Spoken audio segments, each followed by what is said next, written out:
everyone, welcome back to my channel. My name's Kim and today I am doing another speed build. Now this one is called Wysteria Lane. It is a 5-bed, 4-bathroom build on a 40 by 30 lot in Willow Creek, and it comes in at just less than 195,000 simoleons. Now I did actually start building this one over in Granite Falls, but I was actually building something completely different, but it wasn't working out at all and I was having serious roof issues. And I think no matter how much I tried to get the roofing right, it just wasn't happening. And I thought, if I just keep messing with this now, I'm never going to get a build done. So I just thought, right, I'm going to scrap it, I'm going to start again, and I'm going to aim to do some sort of like family traditional build. So every now and then I do like to do a good suburban build and something that's a little bit different. Now there was no particular style with this particular house. It's just made up. It's just a bit of anything and a bit of everything that I fancied doing. If anything, I went towards a little bit of a French style, just with the way that I'd done the windows and a little bit with the landscaping, but really it's not. It's just, I've just made it up. So yeah, I decided to go for a nice big kind of suburban family home in the end, and I did actually move this lot as a result of the change in the style of build over to Willow Creek. I always end up starting these builds in particular areas and then I always end up like finishing them somewhere else. But yes, so with this one, it was actually building the house was quite easy. I think sometimes when you just get into a flow, it can just work really well, and actually building this house comes together really quickly. I think a lot of builders find that. I don't know if it's just me, or I know there's a couple of others that I know of that tend to build quite fast, but when I actually look at how fast I do, build, it is really quick in comparison to how slow I do the rest of it, basically. But I love it because once it's built, I can get onto my favourite part, which is landscaping. But I didn't have too much trouble with picking the colours for this house either. I decided to go for sort of like quite grey tones with a darker shade roof, and I was going to go like with a stone effect, and then I thought, nah, I'm just going to keep it like brick and a little bit of, ultimately greys, and yeah, I quite like the combination. It looked quite nice and fresh in the end. But when I moved it over to Willow Creek and I started to do the landscaping's quite immaculate, I would say. It's like well manicured, and I think what it looks like from the outside does match the inside, but I would maybe have done a posher type interior to match the exterior of this build. But ultimately it was just a suburban family home, so obviously I wanted to make it into a really nice family home on the inside as well. So there is a contrast to the inside, and that's just that I used lots of colour on the inside and made it really kind of family oriented and quite homely and colourful, which, here we go, I've just actually transitioned over to Willow Creek at this point, and this is where I do all the landscaping. So anyway, yes, I decided to go quite colourful on the interior, which I don't think I do that, or I haven't done that a lot recently. I think a lot of my builds have been quite cool tones and blues and browns and things like that, probably a little bit like the exterior, but no, on the inside I just went all out for colour. So before I go too much into detail on the interior, I am just doing the exterior at the moment, and I wanted to keep it quite clean and fresh looking, and I didn't want to use too many of these like big fluffy bushes, which I do keep using quite a lot at the moment. And I remember watching a video, I'd never ever used them in my builds, and then I watched a video and saw someone use one, and they were actually explaining at the time that they felt that they overused them. And I thought, God, I've never even used those before. And now I can't stop using them. And they're like literally in every single one of the builds that I do, and I'm like, no, I need to just calm myself down and do something a little bit less, well, with not as many fluffy bushes in. So I was trying to keep it quite nice and quite clean and quite fresh, and I like it. I thought it was quite cute, and I actually, as I based the name of this house off the exterior, because it just reminded me of that show, and what is it? Oh, it's over in America. I can't remember the name. But anyway, the actual street is called, like, well, it's a lane, Wysteria Lane. It's, what's it called now? That's going to drive me mad. But anyway, so I kind of imagined that this house was down that street, and is it Desperate Housewives? Or is that something else? Oh, I don't know. Oh, hang on, I'm going to have to go and look. Yes, I was right. Desperate Housewives. Yes, I kind of imagine this sort of house like down that kind of lane, and that's where I got the name from.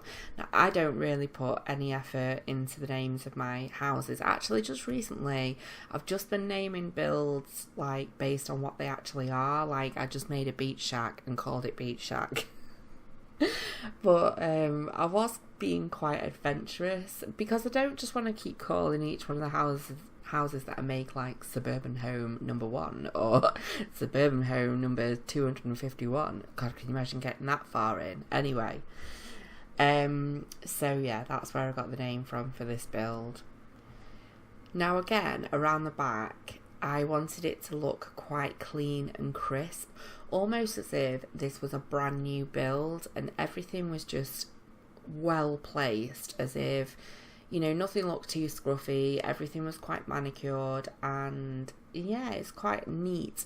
There's not a great deal going on the outside. I think I put a pool, there's a barbecue area, I know I put a little basketball hoop at the front as well, and there is like a child's play monkey bars thing, and planters. Well, I suppose I did put a few things out there actually, but just basic stuff really, nothing too special, but there is plenty of room on this build anyway, so if you wanted to add anything or take anything away, you can do whatever you want with this exterior, because there's loads of room. Now normally I try to cram each bit of space full of detail, but with this I was like, no, you know, I'm constantly trying to make sure that I don't kind of replicate what I do in each build that I do, and some things I think everybody just naturally replicates. They've got a certain style and like doing things a certain way, but I do try to aim to do things a little bit different with each build, and this one I was quite conscious of how I was doing the landscaping to not go too overboard, because I did want it to have that kind of newish clean feel. So yeah, in the end I thought it looked quite nice and neat on the outside. But here, moving to the interior, now I think I pretty much have a meltdown at every single interior that I do. And the reason is, I think, is because I don't actually do any research at all, and maybe I should. I think, you know, for a while I was like looking through Pinterest, that's where all my ideas came from, and then this is all just completely made up. You know, I'm just like, oh, I'll just do this and I'll do a bit of that.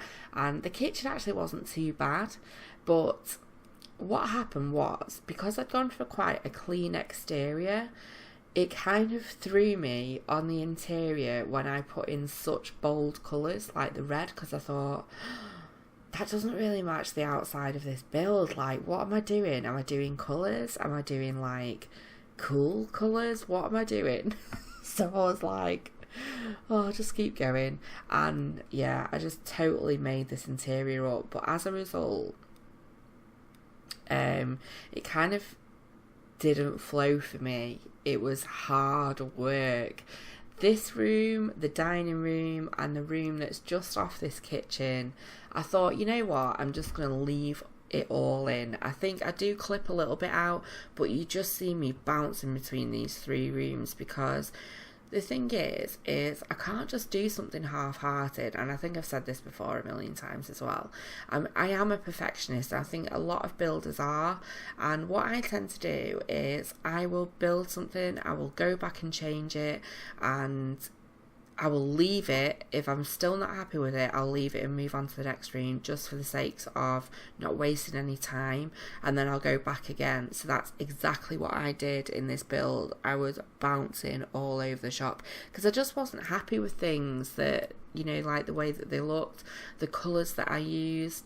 The dining room was a nightmare. I don't know what it was. It's like having writer's block but for builders, and you kind of have this flow, and I think because the outside had gone so well, I kind of expected the inside to just come natural, and it didn't. So you can see me like jump from the dining room back to the kitchen now, and I'm like, right, no, I've got to swap these counters around, and then I go back to the dining room and I'm like, don't really know what I'm doing here. So I move again onto the next room, which you see here, and I thought, right, I'll make this into some sort of entertainment room, put a little piano and everything. And then I was like, no, I don't like it, it looks rubbish, what am I doing? So I thought I'll make a little like living area. But the thing was, on the other side of the house was this massive space which I'd already dedicated to a living area. So I was like, okay, well, I guess we're having two then. But my next struggle was the colours of this particular room, and then again with the dining room, I'm just constantly changing the colours. I think in the end I had to cut out some footage because there was just so much like of me dashing around all over this house just trying to make it flow, that it was just silly of me if I'd have left it in, because you'd have just been like, what is this crazy girl doing? But yeah, I wanted you to kind of get an insight into probably a bit more of an uncut version of how I build, which I think a lot of these speed builds, and I think I've said this before as well, they do look like people are complete pros. Like, wow, you know, you came up with this design in this style and you just did it, you know, you just did it just like that, that's amazing. When the truth is, a lot of it is just like, no, that doesn't look right, that doesn't look right, that'll do, no it won't. That sort of thing. But what I tend to do now is I build a room, and there'll be things in that room that I'm not sure of, and if I'm not sure of those things, I'll go away and come back. If I don't like it or I'm unsure, I delete it and I get rid of everything that I'm sure of and start again. So, and that really helps me to get an all-round good finished room. Now, just a quick tip, I have put in 3 bookcases here, which you will see next to each other. Now, it looks like there's discoloration, even though they're exactly the same coloured bookcases. But I wanted to give you a little tip, because it was a quick fix that I found, which you might already know already. This just might be little newbie Kim with a newbie tip. But basically, if you place a backlight, like a wall light, behind the particular bookcases, behind each one, it should then change the colours of the matching. But obviously you're going to get a bit more of a well lit room. But just to let you know, because I discovered that and was like, yes, because I get so annoyed when I place like the same objects next to one another and then it discolours and I'm like, argh! So here, I think finally I get round in this room to sort of bringing it together, but there was just so much swapping and changing. I was like so fed up with this room in the end, and I didn't like the fact that there was no through entrance from the kitchen, so I'm not entirely sure whether Sims will actively use this room or whether they'll probably, I mean, I know automatically they tend to use like bar stools in the kitchen area, but I think they may actually even go through to that living area and sit and eat there. But anyway, it's only just round the corner, so yeah, so I went for like this nice pop of blue colour in there in the end, and here you see me again changing that smaller room off the kitchen to a reddish colour, and it's here that I start liking the way that it looks. But again, you know, I've used quite a bit of red really downstairs when I think about it now, and red is one of my favourite colours, but I must admit, like I was saying, I haven't really used red for a while, and it is one of my favourites, so I quite like the way the next room turns out. Now this is just a little office off. I thought this was like a nice little adult space. Dependent upon what the occupation is of the parents in this house, I thought it would be like quite a nice working space, or even for a teen or someone that just wants a little bit of quiet space. And obviously there's a bookcase there and a seat if they wanted to sit down and do some reading. But the next big room that I'm doing, I wanted to make aim at a more sort of like a child space. So that other little small living area I would have thought was a bit more of an adult small sitting room, with plenty of books and entertainment and TV, etc. But the huge room, which I'll be moving on to do in just a second, that has more sort of like kids items in it, like toy boxes, and I think there's a little like drawing table in there, and there's music system, yeah, lots of toys, teddies, that sort of thing.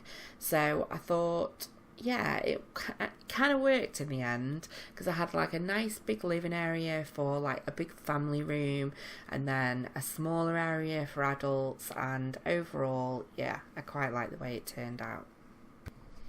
I did again though have a right faff about with the colourings in this room, and yeah, you see me swapping and changing, but I wanted to keep it in.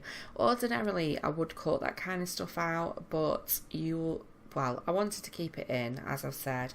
I think sometimes it's nice just to see what I actually went through and the things that I was seeing and how I changed it up because I didn't like it. I think the worst thing about doing it though is when you look back and you think, damn, I should have kept it like that. I preferred it like that. But no, I'm happy with the way it turned out in the end. Now upstairs, I totally messed it up. I'm not gonna lie. I put my headset on. I actually went to bed tonight at 7 o'clock, and I said to my husband, wake me up at 10 o'clock and I'm going to come down and get this build done, because I've got family staying with me tomorrow evening. My dad's currently over from Spain, and he's stopping for the night, so I wanted to get this build up and done. So I said to my husband, wake me up at 10 o'clock because I really need to get that build done. So I came downstairs, and obviously half asleep because I didn't want to get out of bed. I was like, no, but then I thought, no, I've got to, because otherwise I'll not be able to work on a build tomorrow. So anyway, long story short, I came downstairs and I was like, oh, I'm so tired. And I must have just set myself up. I put my headphones on and I said, right, I'm just going to crack on with this. Just went ham on the interior and worked really fast to get it done. And then what did I do? And I know you'll guess it right already, because if you've been watching my videos for a while, you'll know that this is what I do virtually every single video. I didn't press record. I was like, are you kidding me? Like, seriously? So I did actually record the first bedroom that I did, and then you'll see that I used my technique, thank you to Sim Architecture, who told me about it a long time ago, where you just basically delete everything in the room and then slowly place it back, and then you speed it up so it just looks like it's been placed really weird. But I think I do that with 3 of the bedrooms and 1 of the bathrooms, so you get to see a little bit of the upstairs, and then again there is still screenshots at the end anyway. So the only things you're really missing is, I think, 2 of the bedrooms, which, you know, you can see them anyway from screenshots, and I think the bathroom. But yes, the upstairs was quite purple, really. I think 2 of the rooms had this like deep purple theme going on, but I liked it. I thought it looked very kind of teenage girl style, so I can imagine a good couple of teenagers living here. So I think I went for 2 double bedrooms. One was quite girly, the other one was like quite neutral really. And then I went for a twin boys bedroom. It was like a boys room and a toddler bed in that as well. And then I went for like more of a single girly room, and this one here, which is like the purplish teenage girly room. So yeah, it was nice actually to play around with some colour, because like I say, it's been a while since I have used like pops of colour. And so this rather bland kind of posh looking house on Wysteria Lane is very, very colourful on the inside. But I thought that's what it's all about when you've got a family, when you've got kids. But yeah, this particular room I did kind of like mess around with a little bit. I think I was struggling a bit. And again, you see me delete items out of the room and then kind of go back and try again, just because I'm being too much of a perfectionist with it. And again, with the colours on the wall, I wasn't 100% okay with the way that it looked. So I did actually hit 100 subscribers last night, which I am so excited about, but I don't particularly want to celebrate it just yet, because I want to get past that line a little bit further. But I did get a influx of messages saying congratulations, and I just want to say thank you very, very much to each and every one of you for those messages, because it means a lot. But I'm going to save it for a separate video where I can talk a little bit more into it and a little bit more about my reaction and my thanks and things like that, because I've got a lot of people to thank for getting me this far, and I definitely want to dedicate a specific video to that. But if you like this video, please give me a big thumbs up, and I hope that you all have a fantastic weekend, whatever it is that you're doing, and I will look forward to seeing you next time. So take care of yourself. Bye.